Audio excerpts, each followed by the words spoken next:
1. બધું મહત્વનું નથી. આપણે ઘણીવાર માનીએ છીએ કે દરેક કામ જરૂરી છે, પરંતુ આ બુક કહે છે કે દરેક કામ સમાન મૂલ્ય ધરાવતું નથી. કેટલાક કામ ખૂબ પરિણામ આપે છે, જ્યારે ઘણા કામ માત્ર સમય અને ઊર્જા બગાડે છે. અહીં સૌથી મોટો પાઠ છે: તમારી જિંદગીમાં તે 20% વસ્તુઓ શોધો જે તમને 80% પરિણામ આપે છે. જો તમે વિદ્યાર્થી છો તો દરેક ટોપિક સમાન મહત્વનો નથી. જે ટોપિક પરીક્ષામાં વધુ માર્ક્સ અપાવે છે તેના પર વધુ ધ્યાન આપો.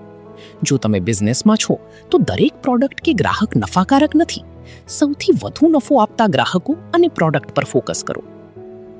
બીજું, ઓછું કરો પણ સારું કરો. આ બુકનો બીજો મહત્વનો વિચાર છે: લેસ ઇઝ મોર.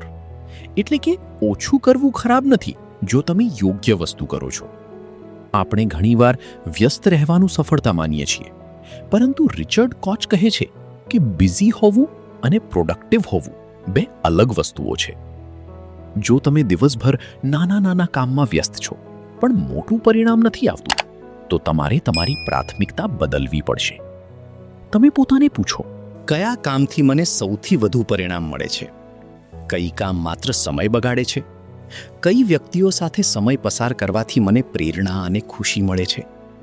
કઈ આદતો મારા જીવનમાં મોટો ફેરફાર લાવી શકે છે?